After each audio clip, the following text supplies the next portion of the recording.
Everyone thought I would break the moment my husband walked through that door with another woman. But what they didn't know was that I had been waiting for that exact moment longer than anyone could imagine. My name is Sophia Carter, I'm 34 years old, and for the past 7 years I believed I was living a stable, predictable life in a quiet suburban neighborhood just outside Chicago, in a 2-story house with white siding, a trimmed lawn, and a mortgage we used to joke we'd finally pay off before turning 50. A life that looked normal from the outside, the kind of life people scroll past on social media and think, they're doing just fine. And for a long time I thought so too, because that's what marriage is supposed to feel like, right? Steady, calm, safe, even if it slowly becomes routine, even if the spark dims a little, even if conversations turn shorter and silences grow longer. I told myself that was just part of growing up together, part of building something real, something lasting. But if I'm being honest, there were signs, small at first, easy to ignore, like the way Daniel started coming home later than usual, always with a simple explanation that sounded reasonable enough. Traffic was bad, a meeting ran long, a client needed him last minute, and I believed him because I wanted to believe him, because questioning him would mean admitting something was wrong, and I wasn't ready for that, not yet. Then there were the messages, the ones he stopped reading in front of me, the way his phone screen would tilt just slightly away when it lit up, not obvious enough to accuse, but just enough to make my chest tighten for a second before I pushed the feeling down, telling myself I was overthinking, that I was being paranoid, that good wives don't jump to conclusions, and so I stayed quiet. I kept cooking dinner, folding laundry, making sure everything looked the same on the surface, even as something underneath began to shift in a way I couldn't fully explain, like a crack forming beneath a layer of glass, invisible until the moment it finally breaks. And maybe part of me already knew what was coming. Maybe that's why I stopped asking questions.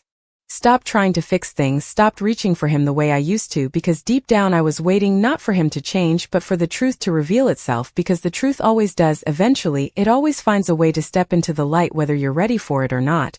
And the night it happened, the night everything finally came crashing into place, it didn't start with shouting or tears or anything dramatic at all. It started quietly, almost peacefully, with me standing in the kitchen, stirring a pot of pasta sauce, the smell of garlic and basil filling the air, the soft hum of the dishwasher in the background, the kind of ordinary moment that feels so small you'd never expect it to be the beginning of the end, until I heard the front door open, and then I heard something else, something that didn't belong, the sound of unfamiliar footsteps crossing the hardwood floor behind his, lighter, slower, deliberate, and in that exact second, before I even turned around, before I saw her, before a single word was spoken, something inside me went completely still, not shocked, not confused, just certain, like a puzzle piece finally clicking into place after being forced into the wrong spot for far too long. And that was the moment I realized this wasn't going to be a fight, it wasn't going to be a scene, it was going to be something else entirely. Something neither of them were prepared for. I slowly turned around, not rushing, not reacting the way most people would expect, because something inside me had already settled into a strange kind of calm, the kind that does not come from denial but from understanding. And there they were, standing in the doorway like they belonged there, like this was their stage and I was just an extra who had not realized the script had changed. Daniel looked almost relieved, which was the first thing that struck me, not guilty, not nervous, just relieved, as if he had finally stopped pretending. And beside him stood a woman I had never seen before, tall, composed, dressed in a way that felt carefully chosen, not overly flashy but intentional, like she had thought about how she would be seen the moment she stepped into my home. Her eyes moved quickly across the room, taking everything in, the furniture, the photos on the wall, the life I had built piece by piece, and then they landed on me, not with hesitation, but with quiet evaluation, and that was when I realized something even more unsettling. She was not surprised to see me, not even a little, which meant she had known about me all along, which meant this moment had been planned long before I ever heard those footsteps. Daniel cleared his throat like he was about to start a meeting instead of dismantling a marriage, and for a second I almost laughed because the normalcy of that gesture felt so misplaced, so absurd in the middle of something that should have been chaotic. Sophia, he said, using that same tone he used when discussing bills or schedules, calm, measured, controlled. This is Vanessa, and the way he said her name without pause, without explanation, like it required no context, told me everything I needed to know. Vanessa gave a small polite smile, the kind you give a stranger at a formal gathering. Not an apology, not discomfort, just acknowledgement. And then she stepped further inside without waiting to be invited, her heels making soft, deliberate sounds against the floor, each step echoing louder in my mind than it should have, as if marking the shift from what this house used to be to what they thought it was going to become. I turned off the stove behind me, the quiet click of the burner fading into silence, and For a moment no one spoke, the air felt heavier, thicker, like it was waiting for something to break it open. But I did not give them that satisfaction. I did not ask questions, I did not raise my voice. I simply stood there, watching, listening, letting them reveal themselves piece by piece. Daniel set his keys down on the counter with a casual motion, like he had done 100 times before, except this time it felt different, final in a way that made the past seem distant and irrelevant. "We need to talk," he said, and I noticed how he avoided looking directly at me, his gaze shifting slightly to the side, not out of shame but out of calculation, like he was already moving through the steps of something he had rehearsed. Vanessa moved closer to him, not touching, but close enough to make the message clear, aligned, united, and in that moment, I understood this was not an impulsive decision. This was not a mistake or a sudden confession. This was a transition, a handover, a carefully timed moment where they believed they were stepping into something new while I would be pushed out quietly, expected to accept it, expected to fade. And the strangest part was not what they were doing, it was how certain they were that I would respond exactly the way they wanted, like they had already written my reaction in their minds, like they were waiting for me to cry, to argue, to beg, to make this easier for them. But I did none of those things because as I stood there, looking at the two of them in what used to be my safe place, I felt something shift again, not pain, not anger, but clarity, sharp and undeniable, and for the first time that night, I realized something they had not considered at all. They thought this was the beginning of their story, but they had no idea they had just stepped into mine. Daniel finally looked at me directly, and this time there was no softness left in his expression, no trace of the man I had spent years trying to understand, only a kind of cold certainty that felt almost unfamiliar, like I was looking at someone who had already erased me from his life before I even realized it was happening. "We have been meaning to have this conversation for a while," he said, his voice steady, controlled, like he was presenting a solution rather than creating a problem, and I noticed how he chose his words carefully, not rushed, not emotional, every sentence measured as if he had practiced it more than once. Vanessa stood beside him with her arms loosely crossed, her posture relaxed but attentive, like she was observing how things would unfold rather than participating directly, and something about that made it even clearer that this was not just about betrayal, this was about positioning, about control, about who would walk away with what when everything settled. I leaned lightly against the kitchen counter, folding my arms, mirroring her without even thinking about it, and for a brief moment, the three of us stood there in silence again, the kind of silence that stretches just long enough to make every small sound feel amplified, the ticking of the clock on the wall, the faint hum of the refrigerator, the distant noise of a car passing outside, all of it grounding the moment in a reality that felt almost too calm for what was actually happening. Daniel reached into the inside pocket of his jacket and pulled out a thin folder, placing it on the counter between us with a soft but deliberate motion, and even before he opened it, I already knew what it was, not because I had seen it before, but because everything about this moment pointed to one inevitable direction.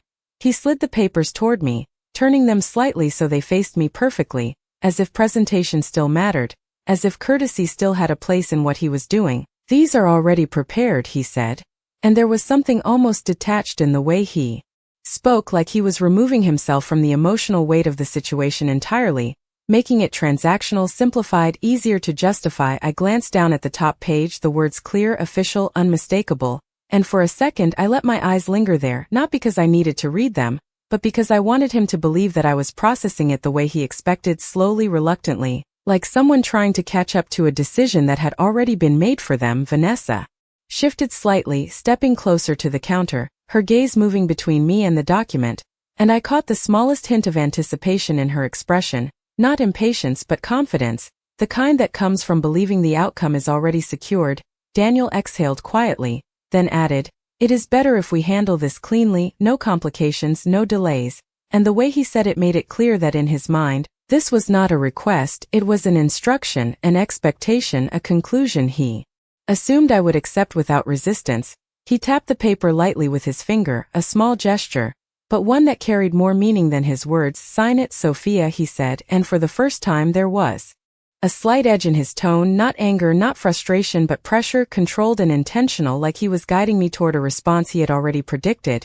I lifted my eyes back to him, meeting his gaze without hesitation, and in that moment something shifted again, not in them but in me, because I realized exactly what they were expecting, They were expecting hesitation, confusion, maybe even desperation. They were expecting me to ask questions, to fight, to negotiate, to react in a way that would give them control over how this played out, but instead, I simply looked at the document, then back at him and allowed a small, almost unreadable smile to form, not wide, not obvious, just enough to exist.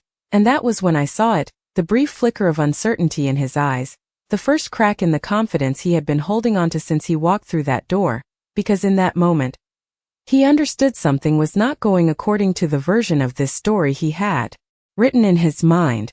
I let the silence stretch just a second longer than necessary, watching the way Daniel's expression shifted, subtle but undeniable, like he was recalculating something he had already assumed was finished, and Vanessa, who had been so composed just moments ago, straightened slightly, her fingers tightening against her arm as if she could feel the change without fully understanding it. And that was the moment I realized how fragile their confidence actually was, how much it depended on me reacting the way they expected, because without that reaction, without my resistance, their script had nothing to push against, it had no shape, no control. I reached for the pen resting beside the folder, my movement slow, deliberate, giving them time to watch, to anticipate, to believe they were about to get exactly what they wanted. Daniel exhaled quietly, a small release of tension he probably did not even realize he was holding, while Vanessa's lips curved just slightly, not into a smile, but into something close to satisfaction.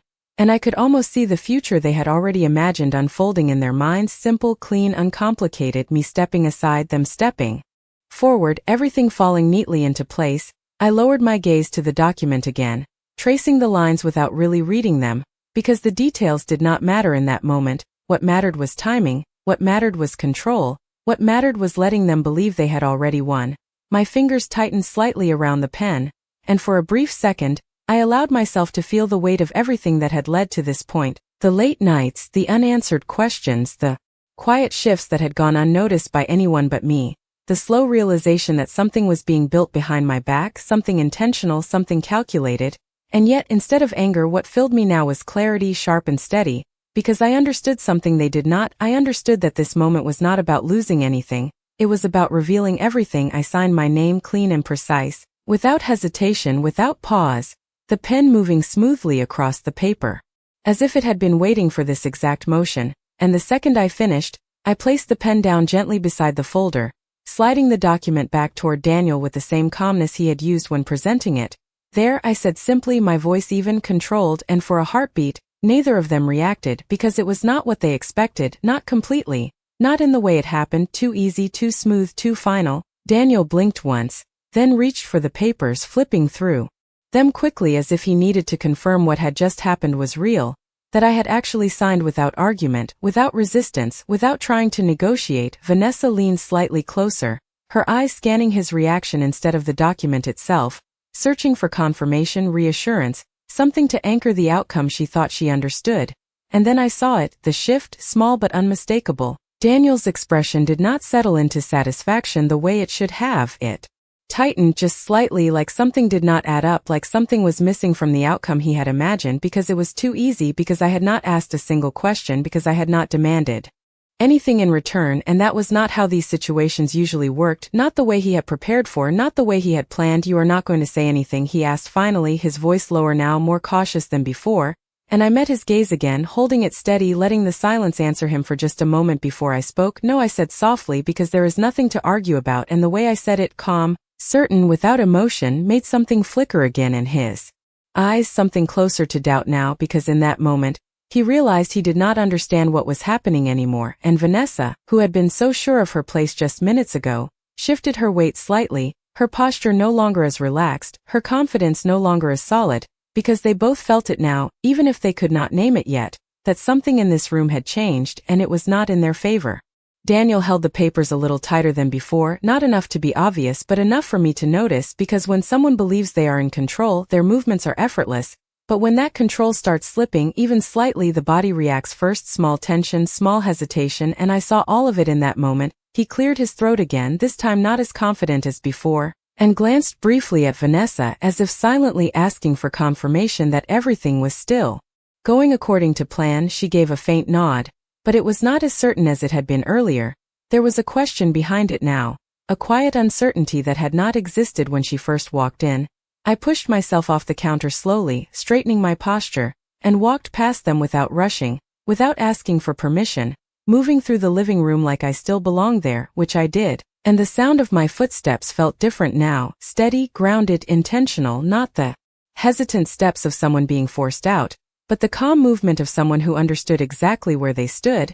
I reached the hallway and paused just long enough to grab my phone from the side table, then turned back toward them, and they were both watching me now, closely, trying to read something they could not quite understand. "Where are you going?" Daniel asked, his voice sharper this time, less controlled, because uncertainty has a way of tightening the tone, of making even simple questions sound like demands. I met his eyes again, holding his gaze just long enough to make him uncomfortable. "Nowhere important," I said calmly, "just taking care of something I should have done earlier." And the way I said it made him frown slightly, because it was vague, because it gave him nothing to hold on to, nothing to predict. Vanessa shifted her weight again, her arms no longer crossed, her posture no longer as composed, and I could see the way her attention moved between us, trying to understand the dynamic that had just changed without warning. Daniel stepped forward slightly, his grip on the papers tightening again. "Sophia," he said, "this is not the time to play games," and that word, games, almost made me smile, because the truth was, the game had started long before tonight. He had just assumed he was the one controlling it. I tilted my head just slightly, studying him, letting a small pause settle between us before I spoke again. "I am not playing anything," I said softly. "I am just letting things happen the way they are supposed to." And that was when I saw it clearly, the doubt, not fully formed yet but growing, because nothing about my reaction matched the outcome he had prepared for. He had expected resistance, emotion, negotiation, something he could push against, but I had given him none of that, and without it he had no direction, no structure, no control over how this would unfold. Vanessa finally spoke, her voice calm but careful. "Are you just going to leave like this?" she asked, and there was something almost defensive in her tone now, like she needed reassurance that what they had just done still meant what she thought it meant. I looked at her for a moment, really looked at her for the first time, at the confidence that was now starting to fade, at the certainty that was beginning to crack. And I realized something else: she had believed in this outcome just as much as he had, maybe even more, because she had stepped into it, expecting stability, expecting security, expecting a place that had already been taken, and now that foundation was shifting beneath her feet without explanation. I gave a small, almost polite smile, the kind you give when the conversation is already over. "I am not leaving," I said simply, "not yet," and the words hung in the air longer than they should have, heavier than expected, because they carried something neither of them could quite define. Something unresolved, something unfinished. Something that did not align with the version of events they thought had already been decided. And in that moment the house felt different, not like a place I was being pushed out of, but like a space waiting for something to unfold, something they had not planned for, something they could not stop. I walked back toward the kitchen slowly, not because I needed to, but because I wanted them to feel every second of what was happening, the shift, the uncertainty, the quiet unraveling of something they thought was already settled. And I could feel their eyes following me, searching for answers I had not yet given. I stopped near the counter again, placing my phone down gently, the soft sound echoing just enough to draw their attention, and then I turned to face them fully. Daniel was still holding the signed papers, but now they looked less like a victory and more like something he was not entirely sure how to use. His posture was no longer relaxed, his shoulders slightly tense, his jaw tighter than before, and Vanessa, who had entered this house with quiet confidence, now stood a little further back, her distance subtle but noticeable, like she was instinctively creating space without realizing it. "You said you are not leaving," Daniel said, his voice lower now, controlled but edged with something else, something closer to unease. "So what exactly are you planning?" And that question lingered in the air, heavier than anything he had said before, because it revealed the one thing he had been trying to hide since the beginning of this moment. He did not know what came next. I tilted my head slightly, considering him for a second before answering. "I am not planning anything new," I said calmly. "I am just letting everything that was already in motion finish exactly the way it is supposed to." And that sentence made him frown, not because he did not hear me, but because he did not understand me. Vanessa glanced at him briefly, then back at me, her brows tightening just slightly, like she was trying to piece together something that did not quite fit. Daniel stepped closer, placing the papers back on the counter with a little more force than necessary, enough to make a sound, enough to reclaim some sense of control. "You signed the papers," he said, slower now, more deliberate, as if repeating it would make the situation clearer. "That means this is over." And for a moment I let the silence sit between us again, because silence has a way of revealing more than words ever could. I looked at the papers, then back at him, and allowed a small breath to pass before speaking. No, I said softly, that means something has started, and that was the moment everything shifted, not dramatically, not loudly, but unmistakably, because those words did not belong to the outcome he had imagined. They did not fit into the version of events he had constructed in his mind, and I saw it again, clearer this time, the uncertainty spreading across his expression, subtle but growing, like a crack widening beneath pressure. Vanessa's posture changed again, her arms now resting at her sides, her fingers loosely interlaced. A small sign of discomfort that had not been there before. She looked at Daniel again, longer this time, like she was waiting for him to explain something, to reassure her that everything was still under control, but he did not, because he could not, because for the first time since he walked through that door, he did not have the answer. I stepped forward slightly, closing the distance just enough to make them both focus completely on me. And then I spoke again, my voice steady, even, untouched by the tension filling the room. You brought her here. Thinking this would be simple, I said, thinking I would react the way you expected, that I would argue, that I would try to stop you, that I would make this easier for you to finish. Daniel's jaw tightened, but he did not interrupt, and that told me everything I needed to know. You planned this, I continued, not accusing, not emotional, just stating it as fact. You prepared the papers, you chose the moment, you decided how this would end. And Vanessa's eyes flickered slightly at that, not in denial but in recognition, because she knew it was true too. And then I paused, just long enough to let the weight of those words settle before finishing. But you made one mistake, and this time neither of them moved, neither of them spoke, because something in my tone told them this was the part they had not prepared for, something they had not considered, something they could not predict. And for the first time that night, I saw it clearly in both of them, not confidence, not control, but hesitation, because whatever came next, they already knew it was not going to follow the plan they thought they were executing. Daniel's eyes narrowed slightly, not in anger, but in concentration, like he was trying to solve something that no longer followed the logic he understood. And for a moment, the room felt completely still again, like everything was waiting on what I was about to say next. Vanessa shifted her weight once more, her confidence now clearly fading into something more cautious, more uncertain, because whatever she had been promised, whatever she had believed stepping into this house, it was no longer unfolding the way she expected. You made one mistake, I repeated softly, letting the words settle between us, and this time I did not rush to explain, because the silence itself was part of it, part of the realization slowly building in their minds.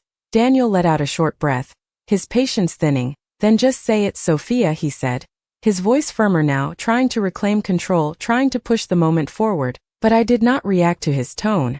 I simply looked at him, steady, calm, completely unshaken. You assumed I did not know, I said finally, and that sentence landed differently than anything else I had said so far, not loud, not dramatic, but sharp, precise, and impossible to ignore. Both of them froze, not physically, but in the way their attention locked onto me. Completely. Daniel's expression changed first, subtle but undeniable, a flicker of something crossing his face before he masked it again. Knew what? He asked. But the question came out just a fraction too quickly, just a fraction too controlled, and that was enough. I took a small step closer, not aggressive, not confrontational, just enough to make the distance between us feel intentional. I knew about the late nights, I continued, the messages you thought I did not see, the way you started planning things without including me, the way you slowly shifted everything into your own control. Vanessa's eyes moved quickly to Daniel, searching his face, and this time, she did not hide the question behind it. This was new information to her, and that mattered. I let that moment stretch, watching as the balance between them shifted slightly, the certainty she had placed in him now cracking just enough to let doubt in. Daniel straightened his posture, his jaw tightening. That does not change anything, he said, but his voice no longer carried the same weight, because now he was responding, not leading, and that was a difference he could not hide. I gave a small nod, almost like I agreed with him. You are right, I said calmly, it does not change what you did, and for a second he seemed to regain a bit of ground, like he thought he understood where this was going. But then I continued, it changes what you thought you were taking from me. And that was the moment everything shifted again. Vanessa's brows furrowed, her attention now fully on me, no longer divided, because this was no longer just about a relationship. It was about something else, something deeper, something more concrete. Daniel's grip tightened slightly at his sides. What are you talking about? He asked, and this time, there was no control left in the question, only tension, only the growing awareness that he had missed something important. I glanced at the papers on the counter, then back at him.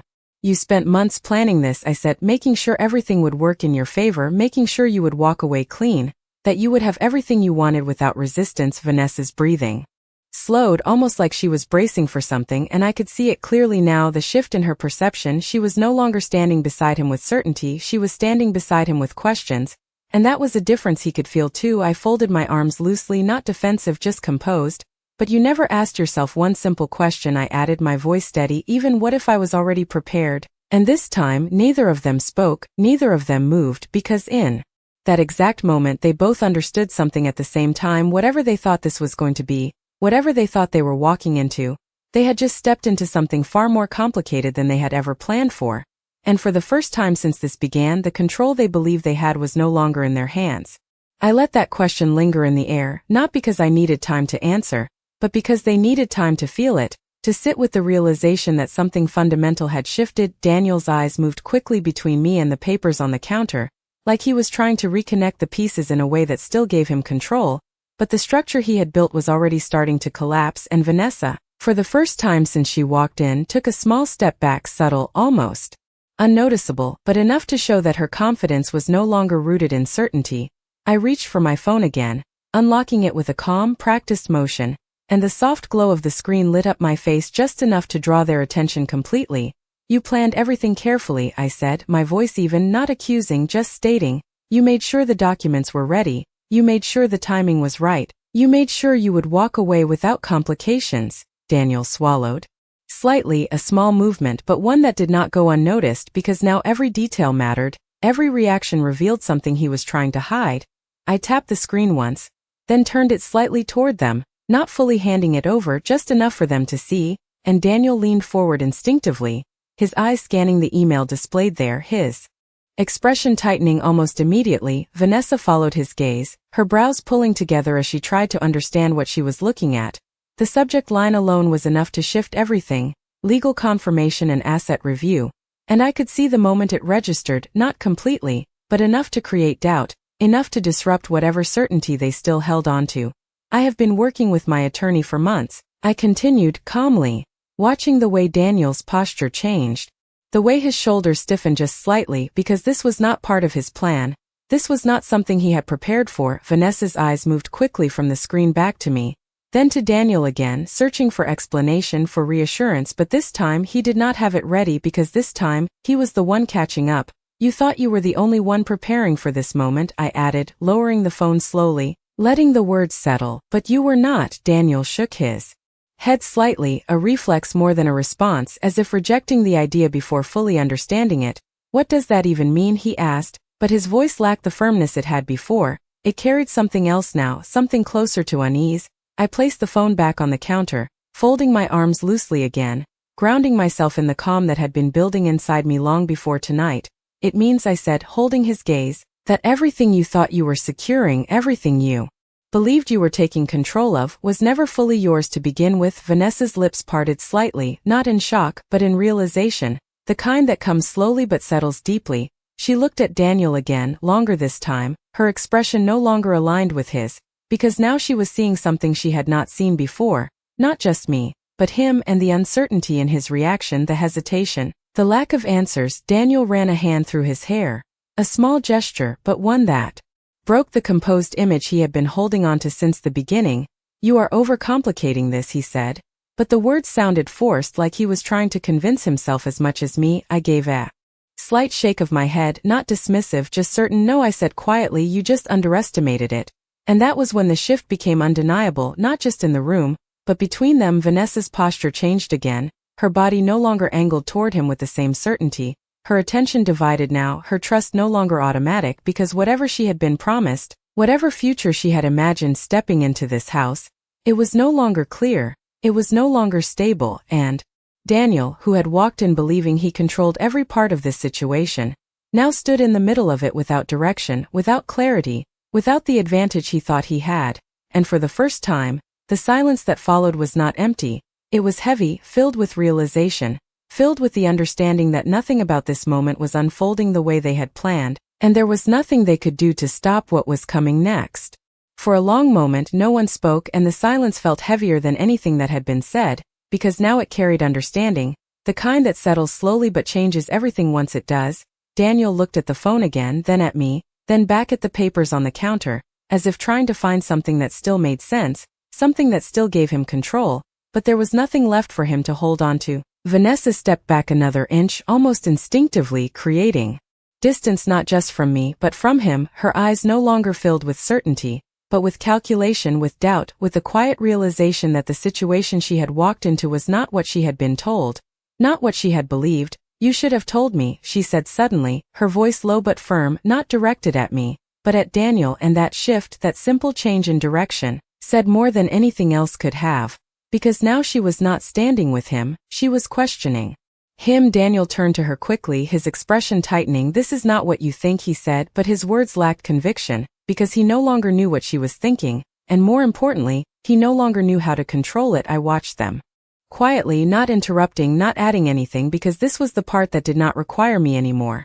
This was the moment where everything they had built together, whatever it was, started to reveal its cracks without my involvement. Vanessa shook her head slightly, her arms crossing again, but this time not in confidence, in defense. "You said everything was already handled," she replied, her voice sharper now, and that sentence hung in the air, exposing the truth in a way nothing else had. Daniel opened his mouth to respond, then stopped, because there was no clean explanation, no simple way to rebuild the certainty he had promised her. I stepped forward once more, not to interrupt, but to close the moment, because there was nothing left to wait for. "You both came here thinking this was the end of something," I said calmly, and they both looked at me again, but the dynamic had changed. Their attention no longer carried authority, only reaction.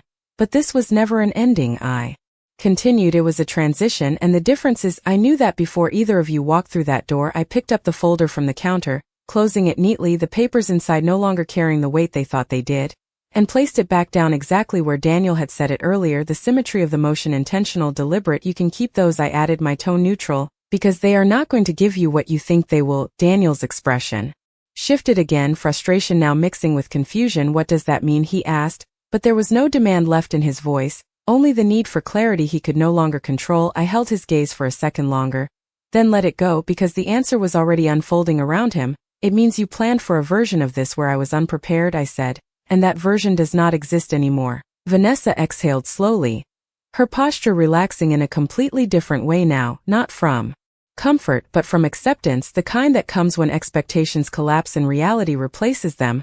She looked at Daniel one last time, then away, her decision forming without words, and that was when I knew everything had settled exactly where it was supposed to.